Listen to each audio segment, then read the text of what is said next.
19h50, bonsoir à tous. À la une de l'actualité ce soir, l'appel sous forme de consigne de vote du clergé catholique camerounais à l'endroit des chrétiens au sujet de l'élection présidentielle à venir. Le clergé s'est exprimé sur la question ce jour à Douala dans une lettre pastorale. La conférence épiscopale nationale du Cameroun invite le peuple de Dieu à faire le bon choix le jour du scrutin. Retour sur cette sortie de Monseigneur Samuel Cléda et les évêques du Cameroun dans le 19h50. Dans l'actualité également ce soir, quelques jours seulement après la rentrée, les cantines des écoles déjà pointées du doigt. Entre hygiène douteuse, choix des menus et interdiction des enseignants parfois bravés et bafoués par les restaurateurs. Le débat enfle autour de la question: que mangent nos enfants à l'école? Quelles sont les précautions prises par les parents et enseignants pour éviter certaines maladies? Nous avons mené l'enquête à suivre dans ce journal. Et puis en sport, les Lions du volleyball sont éliminés des 17e championnats du monde de volleyball masculin. Les Camerounais se sont lourdement inclinés face à la Russie cet après-midi. Les Lions indomptables, quant à elles, sont contraintes à la victoire demain contre le Lesotho sous peine d'être éliminés du tournoi COSAFA. Voilà pour le sommaire.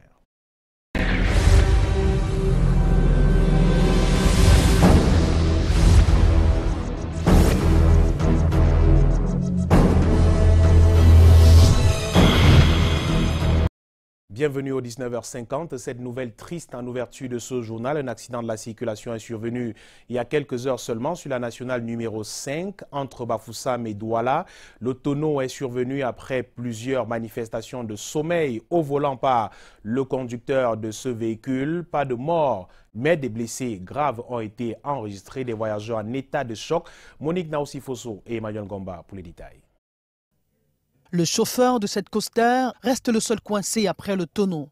Ça pourrait être un prolongement du sommeil, car parti de Bafoussam dans la matinée ce lundi 17 septembre pour Douala, les passagers l'ont surpris à plusieurs reprises, somnolent au volant, jusqu'à ce que survienne cet accident au carrefour Lélé dans le département du Mongo.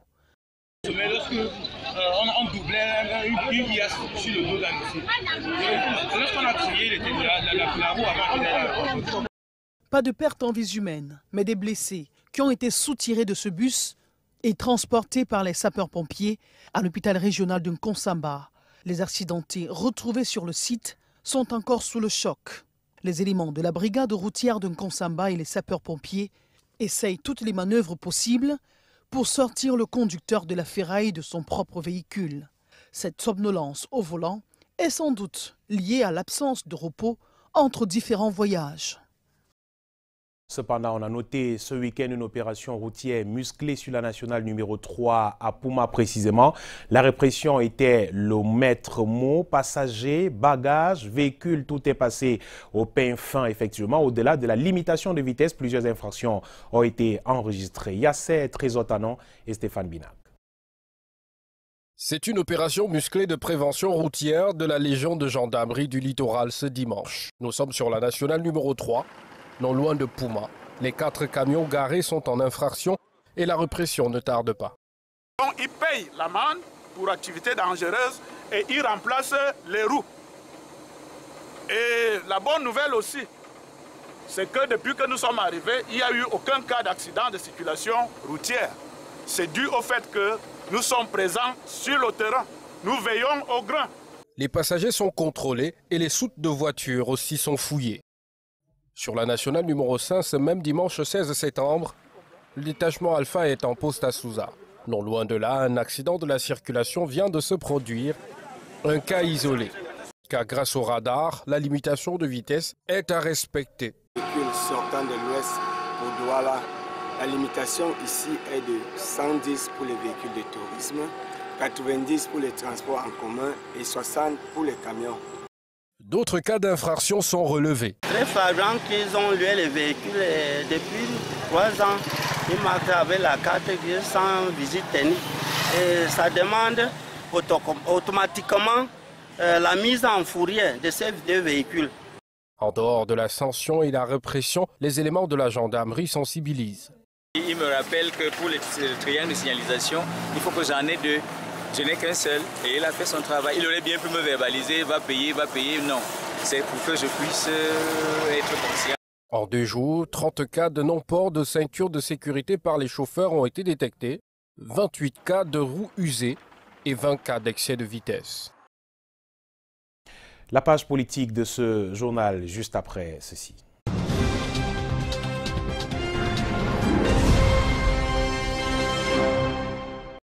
Nous vous le disions en titre, l'appel de la conférence épiscopale nationale du Cameroun et de l'Église catholique à l'endroit du peuple de Dieu au sujet de l'élection présidentielle du 7 octobre prochain. Dans une sortie qui pourrait être assimilée à une sorte de consigne de vote, les évêques invitent les Camerounais à effectuer le bon choix le jour du scrutin. Dans la lettre pastorale signée ce jour, la conférence épiscopale évoque des critères d'un bon candidat pour l'élection présidentielle. L'économie de cette rencontre se joue avec la presse, avec Lil Piedjou et Luciano Diakou. Tout électeur doit choisir un candidat compétent et honnête, capable de construire un pays où les Camerounais sont heureux. Les évêques du Cameroun viennent d'adresser une lettre pastorale au peuple de Dieu, signée de Monseigneur Samuel Cléda, président de la conférence épiscopale. L'Église catholique au Cameroun donne ainsi le profil d'un bon candidat. Des candidats capables de faire face à la crise socio-économique-politique que traverse notre pays. Des candidats décidés à donner confiance tout aussi bien à notre peuple qu'à la communauté internationale en promouvant l'unité véritable. L'Église joue son rôle d'accompagnateur de son peuple à construire un pays de paix. Et cela passe naturellement par une élection libre, transparente et sans fraude. Nous n'avons pas le droit d'être membre d'un parti politique. Nous travaillons pour que la justice règne.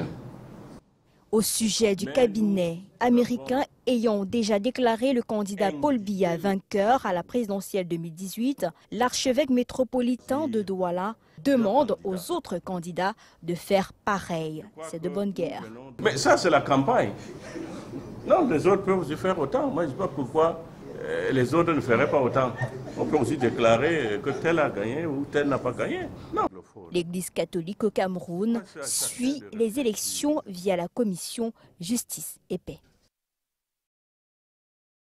Et Monseigneur Samuel Cléda qui a tenu à préciser cet après-midi que la conférence épiscopale nationale du Cameroun et les évêques ne sont pas contre les institutions républicaines. Au contraire, elle veut tout simplement la conférence impliquer les Camerounais à construire le pays et ceci passe par un choix, le bon choix avant l'élection présidentielle du 7 octobre prochain. Cependant, des coalitions continuent de se construire. Il était d'abord déclaré candidat pour l'élection présidentielle quelques jours avant l'entrée en campagne. Les stratégies et les équipes de campagne se dévoilent de plus en plus. Après avoir annoncé il y a quelques semaines, on se souvient, le soutien de son parti, le MPC, à la candidature de Maurice Kamto, Paul-Éric Ngué tient depuis cet après-midi les rênes de la campagne du candidat du Mouvement pour la Renaissance du Cameroun. L'annonce a été faite ce jour au siège du MRC à Yaoundé, comme vous le voyez donc en image. Ce de candidat potentiel il y a quelques mois à directeur de campagne, Paul-Éric Ngué aura en définitive une position de choix dans la campagne qui s'annonce en attendant de voir les orientations de période névralgique de la course vers Etoudi. C'est une affaire à suivre, nous y reviendrons forcément dans nos prochaines éditions d'information. Tout de suite, la page éducation de ce journal.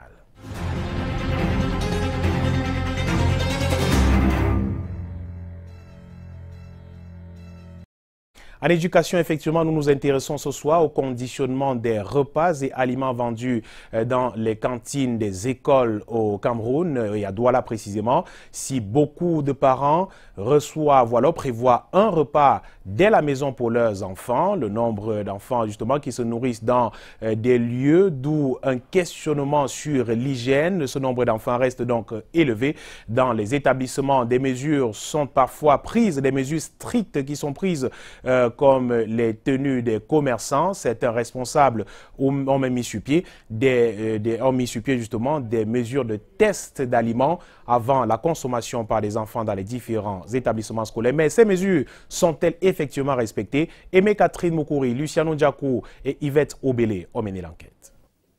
10h30, heure de la récré. Quelques minutes de jeu et rigolade dans la cour avant de retourner sur les bancs. Et pour bien penser en cours, il faut se remplir la panse. Si certains ont des plats préparés de la maison, d'autres foncent vers la cantine, où on retrouve entre autres du poisson couvert sous du papier plastique ou encore des beignets entassés dans un seau en plastique.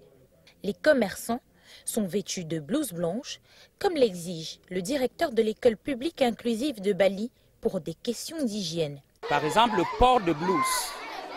Vous-même, vous êtes propre. Vous évitez des ongles qui ne sont pas taillés. Vous devez coiffer, vous devez couvrir vos cheveux. Vous ne devez pas avoir des babouches. Et vous devez couvrir les denrées alimentaires, surtout les denrées qui sont nues.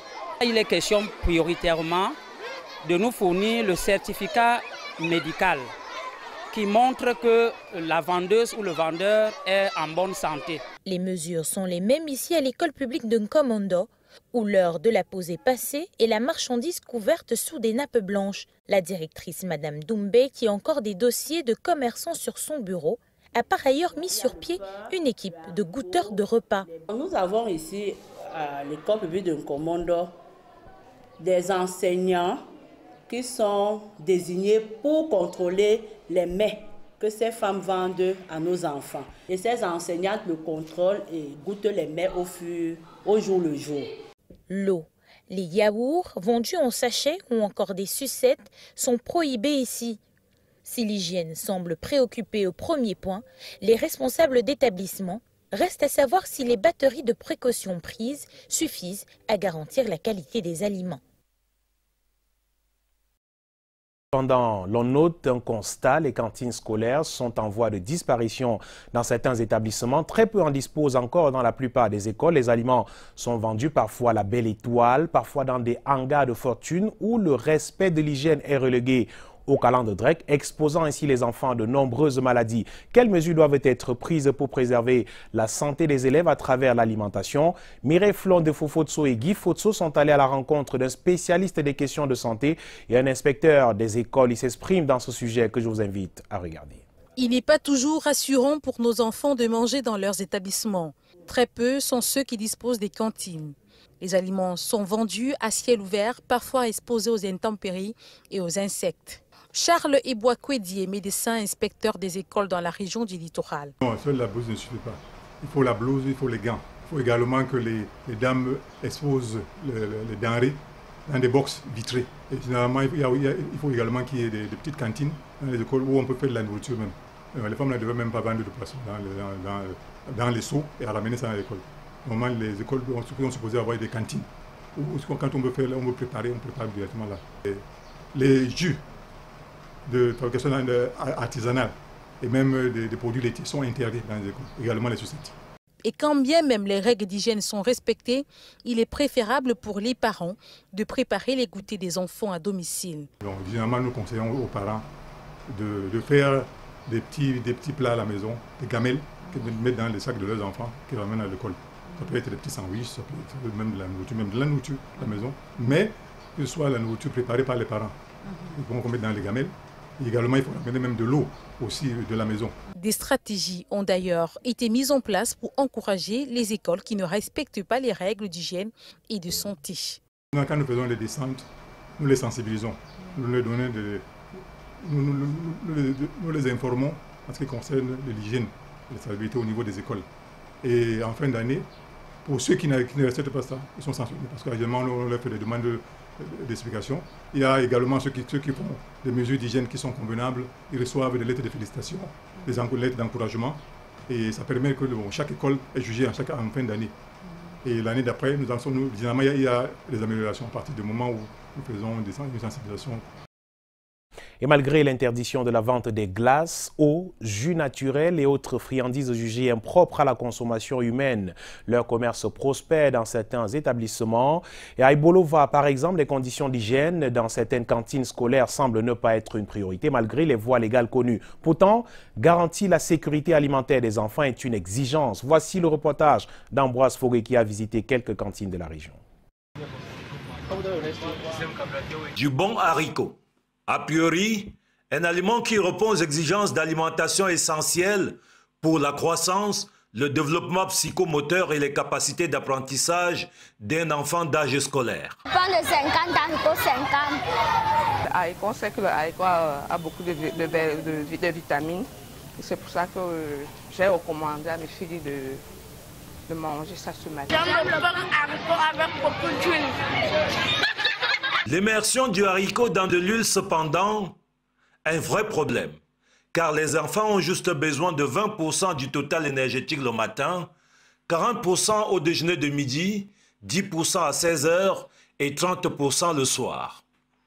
Dans les cantines scolaires de la ville de Bolova, les menus ont bien plus que des haricots. Je vends le pain, poisson haché, viande hachée, sardines, les œufs, le spaghetti, la mayonnaise, le piment à l'appui et le pain mouillé. Le problème ici n'est pas la richesse des menus.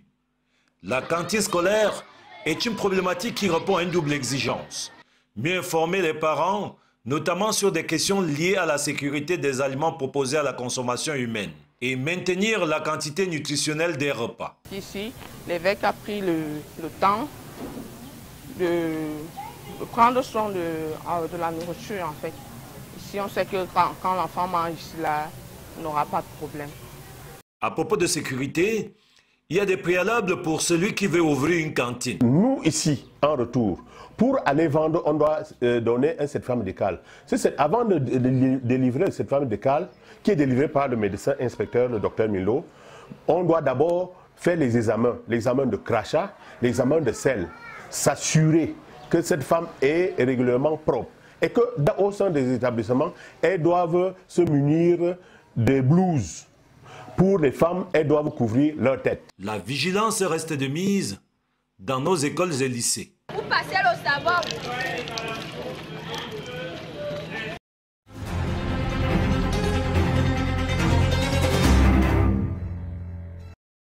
Un mot ce soir sur un phénomène, ce phénomène des jeux d'argent et de hasard, une activité qui trouve malheureusement terrain fertile auprès des jeunes scolarisés dans la ville de Douala, des actes qui affectent à plusieurs niveaux ces enfants. Face à ce fléau, la Fondation camerounaise des consommateurs appelle les pouvoirs publics au respect de la loi régissant l'organisation de cette activité au Cameroun. Robert Chalitok et Henri Chinga. Bali Bali, Tapé Tapé, autant de pseudonymes attribués aux machines de jeux d'argent et du hasard.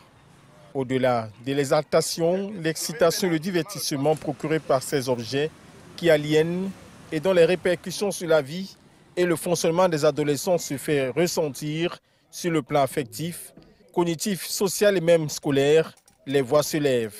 L'objectif, c'est de dire à la jeunesse que le seul pari gagnant, c'est l'école. C'est de dire aux élèves, aux mineurs, que l'école, c'est l'école la clé de la réussite. Quand on ne s'assume pas financièrement, on ne peut pas participer aux jeux de hasard et aux jeux d'argent. Un objectif de sensibilisation des mineurs poursuivi à travers le porte-à-porte, effectué par la Fondation camerounaise des consommateurs dans les artères de la ville de Douala. Préoccupation de santé publique grandissante due à leur positionnement auprès des écoles et instituts universitaires, l'expansion des jeux du hasard et d'argent interpelle au premier chef les pouvoirs publics. Nous interpellons donc les pouvoirs publics de rendre effectif l'identification de tout parieur. Parce que nous savons qu'un élève qui participe aux jeux du hasard sera donc face à des problèmes très graves, notamment le vol d'argent, l'échec scolaire. Il revient donc aux autorités compétentes de faire appliquer la loi régissant les jeux de hasard et d'argent afin de protéger la jeunesse et l'éloigner du culte de la facilité. Le Conseil national des chargeurs du Cameroun a tenu son premier atelier de sensibilisation ce jour à Douala avec les transporteurs, les acteurs portuaires et bien d'autres syndicalistes. Objectif, mettre fin aux tracasseries portuaires et fluidifier la livraison des marchandises par camion au port autonome de Douala. Alain Bertrand Ketouan et Donald Chunga. Faciliter le contrôle de la livraison des marchandises par camion au port autonome de Douala, tel est l'objectif de l'atelier de sensibilisation organisé ce 17 septembre 2018 à Douala par le Conseil national des chargeurs du Cameroun. Un atelier présidé par le gouverneur du littoral ici représenté en présence des directeurs généraux des conseils des chargeurs guinéens et tchadiens. Ce séminaire vient à la suite d'une enquête sur le terrain qui a été menée par les collaborateurs du Conseil national des chargeurs du Cameroun qui font partie de l'Observatoire national des transports et qui ont relevé que les transporteurs routiers faisaient l'objet de beaucoup de tracasseries et de la part de différents intervenants qui sont installés. Les tracasseries portuaires ont un impact négatif sur l'enlèvement et le transport des marchandises, sur le consommateur final et par ricochet sur l'économie tout entière. Pour entrer au port, vous avez des problèmes énormes. Vous déboursez de l'argent. Quand vous rentrez, il n'y a pas les balises. Quand vous rentrez, le chargement à DIT pour entrer, c'est un problème. Pour faire la circulation, c'est un problème. Sortir la nuit, c'est un autre problème. À Bombac, à Bonis, il y a des bandits qui se mettent derrière les conteneurs. Ils cassent les plombs en complicité avec la douane. Après, on va accuser les transporteurs pour dire que non, vous n'avez pas les plombs intacts, vous êtes infligés des amendes fortes. Il faut que ça cesse. Pour pallier ces manquements et permettre aux transporteurs d'avoir une maîtrise avérée des procédures, le CNCC a mis à contribution tous les organismes concernés par le transport. Vous avez justement les forces de maintien de l'ordre, l'État d'État à la défense, la délégation générale à la sûreté, les douanes bien sûr, le ministère de l'Agriculture pour l'aspect phytosanitaire des produits. Nous espérons qu'avec la présence effective de tous ces acteurs, les transporteurs seront édifiés. L'on espère une prise de conscience rapide des uns et des autres, surtout en ce dernier trimestre de l'année où les trafics sont de plus en plus denses dans nos ports. Du sport à présent, stop et fin pour les Lions du volleyball au 17e championnat du monde qui se dispute actuellement en Italie et en Bulgarie. Opposés à la Russie ce lundi après-midi, les Camerounais se sont inclinés 0-7 contre 3. Une nouvelle défaite qui renvoie ces derniers à la maison. Retour sur cet ultime match de groupe du Cameroun au championnat du monde de volleyball avec Marc Chamon. La marche était trop haute pour les Lions du volleyball à ce 17e championnat du monde Italie-Bulgarie 2018. Avant d'affronter la Russie ce vendredi, pour leur dernière sortie dans le groupe C, les Camerounais avaient pour objectif principal de s'imposer afin d'entretenir l'espoir d'une qualification au second tour. C'était sans compter sur l'abnégation des champions d'Europe russes qui vont très vite briser le rêve des hommes du coach Mayam en enlevant haut la main le premier set, 25-16. Meilleur marqueur camerounais avec 11 points dans cette rencontre, Ivan Arthur Cody, avec l'aide de ses coéquipiers, pousse les Russes dans leur dernier retranchement dans le second set. Les Camerounais vont finir par céder 28-30. Le troisième set s'avérera être une formalité pour les Russes qui profitent de la baisse de régime des Lions pour leur infliger un 25-14 et s'imposer au finish 3-7-0. La compétition s'arrête là pour les Lions du volleyball, auteur d'une victoire 3-7-0 sur la Tunisie d'entrée de jeu et de 4 défaites de rang par la suite. Avant de retourner au Bercail, le capitaine Nathan Wunembaina et ses 11 coéquipiers vont d'abord passer par la case match de classement. Question de faire mieux qu'en 2010 et cette 13e place. Ils doivent absolument sauver l'honneur demain, gagner ou prendre la porte. C'est le dilemme auquel sont confrontés les Lions indomptables du football demain contre le Lesotho. Battus samedi dernier, on se souvient, par la Zambie, les pouliches de Joseph Ndoko doivent impérativement s'imposer afin de décrocher le dernier ticket pour les demi-finales du tournoi des fédérations de football d'Afrique australe. Les détails avec Aimé Catherine Moukouri et Marc Chamon. La place de premier du groupe B désormais hors de portée pour les Lions indomptables après la défaite face à la Zambie samedi dernier. Les pouliches de Joseph Ndoko ont à présent comme objectif de terminer meilleure deuxième dans ce tournoi Kosava où elles ont été invitées. Question de préparer la CAN féminine 2018. C'est le Lesotho qui se présente face au Cameroun pour le compte de la 3e journée de phase de groupe. La capitaine Michelle Ngonomani et ses coéquipières ont de grandes chances de terminer meilleure deuxième compte tenu de leur large goal average obtenu lors de leur écrasante victoire 8-1 contre le Mozambique. L'équation est simple, il faut battre le Lesotho tout en espérant que le Botswana et l'Ouganda, respectivement second du groupe A et groupe C, ne réalisent pas des scores fleuves. À défaut, les Lions doivent battre le Lesotho sur un lourd score pour éviter toute surprise ou élimination à ce stade du tournoi. L'entraîneur Joseph Ndoko, qui a connu son premier revers en 4 matchs avec la sélection féminine, a à cœur de retrouver le moral. Et ça passe par une victoire face au dernier du groupe. Ce dernier pourrait opérer quelques changements dans le 11 de départ. Cameroun-Lesotho, c'est ce mardi à 14 h au Gelvendale Stadium de Port Elizabeth en Afrique du Sud. Voilà qui fait l'essentiel de l'actualité ce soir. Je vous dis merci d'avoir suivi. Passez une très belle soirée sur Canal 2 International. Alain Ghislain Kanga et moi-même aurons le plaisir de vous retrouver demain lorsqu'il sera 19 h 50. Bonsoir.